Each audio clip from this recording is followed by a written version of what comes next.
और चलिए इसी बीच एक और बड़ी खबर का रुख करेंगे। आरएस मेंस की तारीख आगे बढ़ाने की मांग लगातार तेज हो रही है। अभ्यर्थियों का तीसरे दिन भी प्रदर्शन जारी है। राजस्थान विश्वविद्यालय के मुख्य द्वार पर आंदोलन जारी है। 7 अभ्यर्थी मांगों को लेकर भूख हड़ताल पर बैठे हैं। 17-18 जून 2025 को प्रस्तावित आरएस मुख्य परीक्षा और ऐसे में इन अभ्यर्थियों की मांग है कि आरएस मेंस की जो एग्जाम है उसकी तारीख को आगे बढ़ाया जाए। अभ्यर्थियों की मांग कम से कम 3 महीने के लिए टाली जाए परीक्षा। आरएस 2023 का अंतिम परिणाम आना बाकी है। अभ्यर्थियों का कहना है कि आरएस 2023 भर्ती के इंटरव्यूज अभी चल रहे हैं, लेकिन अंतिम परिणाम घोषित नहीं है। इससे कई अभ्यर्थी जो पिछले साल की परीक्षा के परिणाम का इंतजार कर रहे हैं, इस बार की परीक्षा में भी शामिल हो रहे हैं। तो ऐसे में कम से कम 3 महीने के लिए परीक्षा टाली जाए, उसके बाद एग्जाम करवाई जाए।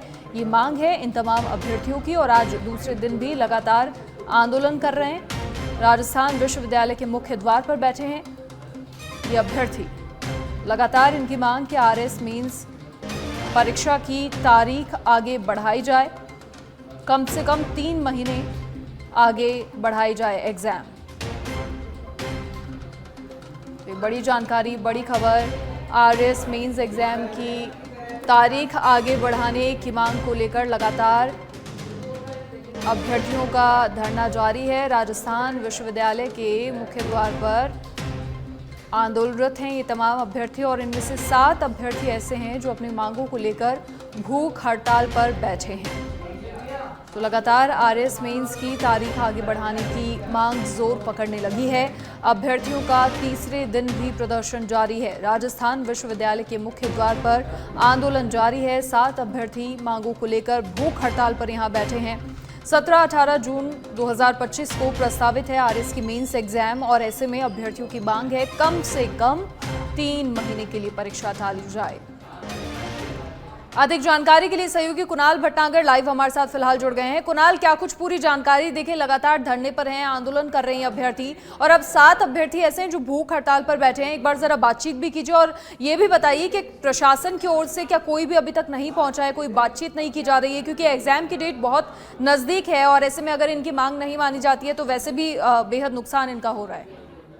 देखिए निश्चित रूप से मनीषा, यहाँ पर राजस्थान विश्वविद्यालय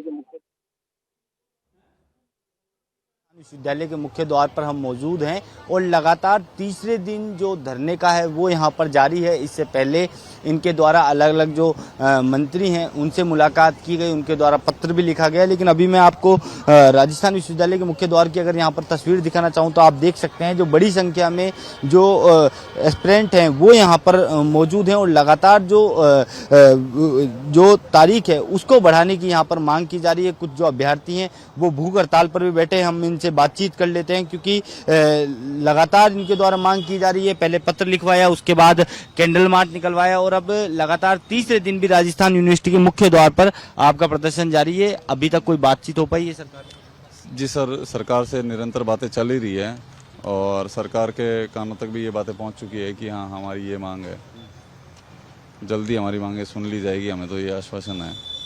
और नहीं सुनते हैं जब तक हम बैठे हैं भूख हड़ताल के ऊपर, सरकार सुनेगी तभी हम उठेंगे। ठीक है। तो मनीषा, इन जो अभ्यर्थी हैं इनका साफ तौर पर कहना है कि जब तक सरकार जो है मांग नहीं, क्योंकि आप ये देखिए कि सरकार में ही 2 डिप्टी सीएम ने पूरे मामले को लेकर जो है मुख्यमंत्री के नाम जो है पत्र लिखा है। इसके अलावा मंत्री किरोड़ीलाल मीणा ने भी पत्र लिखा है। किरोड़ीलाल मीणा के आवास पर ये अभ्यर्थी गए थे और इनको जो है सकारात्मक आश्वासन मिला था, क्योंकि अब जो परीक्षा की तारीख है वो काफी नजदीक है। ऐसे में जो अभ्यर्थी हैं कोई रास्ता नहीं नजर आता हुआ, तो आज ये जो अभ्यर्थी हैं 7 अभ्यर्थी जो मनीषा भूख हड़ताल पर राजस्थान यूनिवर्सिटी के मुख्य द्वार पर बैठे हैं। अगर मैं अपने सहयोगी से अनुरोध करूंगा कि तस्वीरें दिखाएं कि जो अभ्यर्थी हैं वो लगातार जो है यहाँ पर मौजूद है और बड़ी संख्या में जो अभ्यर्थी हैं वो लगातार यहाँ पर डटे हुए हैं। हम कुछ और अभ्यर्थियों से भी बात करने का प्रयास करेंगे। लगातार आपके द्वारा मांग की जा रही है और क्या कुछ तर्क है, क्योंकि अभी 2023 की जो परीक्षा है उसका अभी साक्षात्कार चल रहा है, परिणाम उसका आया नहीं है। इस बीच दोनों परीक्षाओं में जिसका अगर सिलेक्शन हो जाता है तो आपका कहना है कुछ अभ्यर्थियों को नुकसान भी हो सकता है। अभी क्या 2023 की मेंस एग्जाम इंटरव्यू चल रहे हैं, अगर इंटरव्यू चल रहे हैं इस दौरान अगर 2024 के एग्जाम ले जाते हैं तो जो पोस्ट होगा उनका दौरा होगा, वही बच्चा वापस एग्जाम देंगे और जो चूंकि वो मेंस दे चुके हैं पहले, तो वो अगर वो वापस देते हैं ऐसी स्थिति के अंदर दौरा होगा पोस्टों का। इसलिए इसको इंटरव्यू का रिजल्ट आ जाए, इसके बाद ये मेंस एग्जाम लिया जाए। क्या मांगे, कितने महीने के लिए जो है कितनी तारीख बढ़ाने की मांग कर रहे हैं? RS मेंस 2023 का रिजल्ट आ जाए, इसके बाद में 24 का एग्जाम लिया जाए। ठीक है। तो कुल मिला के जो मनीषा इन लोगों का कहना है वो यही है कि पहले 2023 की परीक्षा का परिणाम आ जाए, उसके बाद ही 2024 की जो परीक्षा है उसका जो है आयोजन किया जाना चाहिए।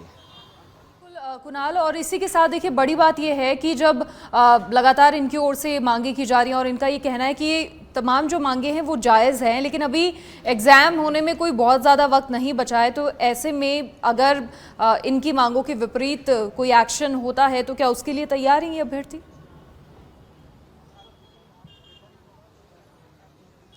देखिए, क्योंकि आखिरकार अगर तारीख नहीं बढ़ती है तो ऐसी परिस्थिति में इन अभ्यर्थियों को परीक्षा तो देनी पड़ेगी। लेकिन जिस तरह से ये कह रहे हैं कि अगर किसी अभ्यर्थी का सिलेक्शन हो जाता है 2023 की परीक्षा में, ऐसे में वो 2024 की परीक्षा में भी उसको बैठना पड़ रहा है। ऐसे में असामंजस्य की स्थिति जो है अभ्यर्थी के को लेकर जो है बन रही है, और जब वो अगर बैठेगा तो उसका जो परीक्षा है उसमें भी अगर सिलेक्शन हो जाता है तो ऐसे जो अन्य अभ्यर्थी है उनको जो है काफी नुकसान हो सकता है। इसलिए इनके द्वारा जो मांग की जा रही है, इसके अलावा जिस तरह से भारत पाकिस्तान के बीच स्थिति बनी थी उस कारण से भी जो है काफी प्रभाव इन बच्चों पर पड़ा। तो ऐसे में ये हवाला दे रहे हैं कि जो तारीख है वो बढ़नी चाहिए। मनीषा, बिल्कुल, शुक्रिया कुणाल तमाम जानकारी साझा करने के लिए आपका। तो फिलहाल आपको बता दें कि लगातार धरने पर हैं ये अभ्यर्थी और लगातार इनकी मांग है कि RS मेंस के एग्जाम की तारीख को बढ़ाया जाए।